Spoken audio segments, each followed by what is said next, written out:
स्वामी समर्थ आणि पवित्रतेचा खरा अर्थ. खरी पवित्रता बाह्य नसून अंतःकरणात असते.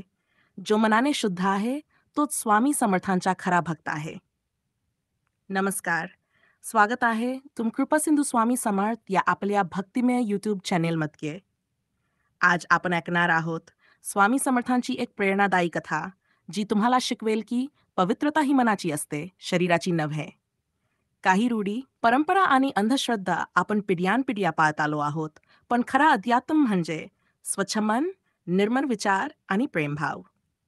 स्वामी समर्थ सांगतात, जो भक्त स्वच्छ मनाने माझी सेवा करतो तोच माझा खरा शिष्य.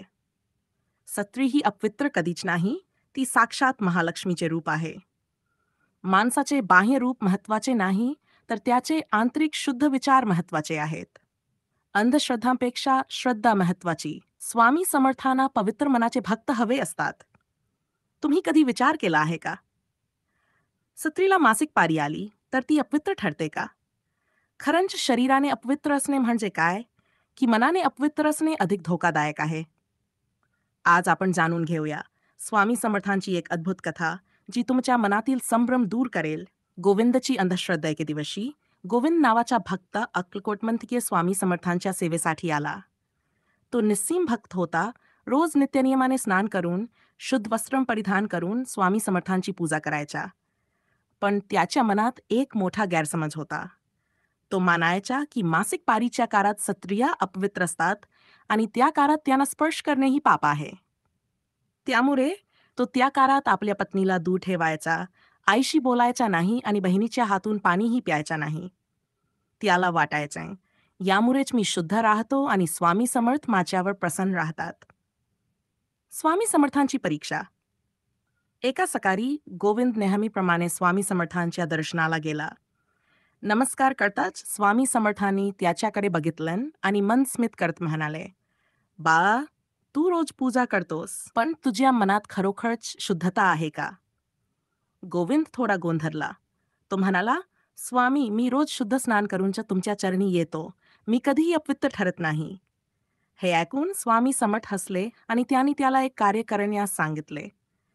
जा बाळा, माझ्यासाठी तुझ्या घरून अन्न घेऊन ये. गोविंद आनंदाने घरी गेला आणि त्याने आईला सांगितले, स्वामी समर्थांसाठी अन्न तयार कर.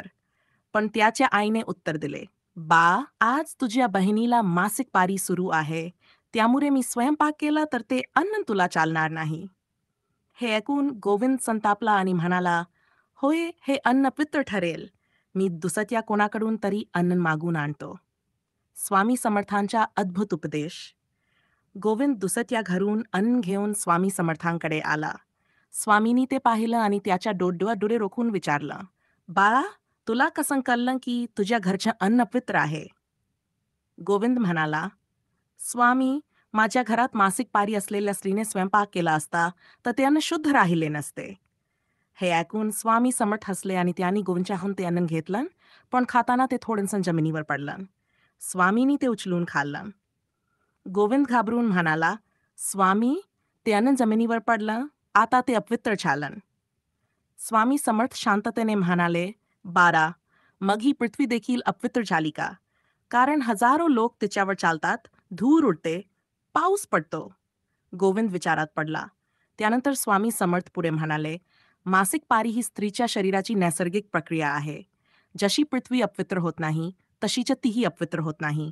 ती जीवन देणारी आहे, सृष्टीची निर्माती आहे. जिच्या शरीरामुळे तुझा जन्म झाला, तिलाच अपवित्र म्हणतोस? गोविंदला सत्य उमगले. त्याने आपल्या चुकीची कबुली दिली आणि घरी जाऊन आपल्या आईपत्नीची क्षमा मागितली. या कथेतील शिकवण. शुद्धता ही बाह्य नसून मनाची असते. अंधश्रद्धा सोडा आणि खऱ्या श्रद्धेचा मार्ग स्वीकारा. मासिक पाळी ही अपवित्रता नव्हे, ती एक सृष्टीचा नियम आहे. स्वामी समर्थ म्हणतात, आदर देणारा पुरुषचा खरा भक्त. मित्रांनो, तुम्हाला ही कथा कशी वाटली? तुम्हाला यावर काय मत आहे? कमेंटमध्ये नक्की सांगा. व्हिडिओला लाईक करा, शेअर करा आणि कृपा सिंधू स्वामी समर्थ चॅनेलला सबस्क्राईब करा. जय जय स्वामी समर्थ.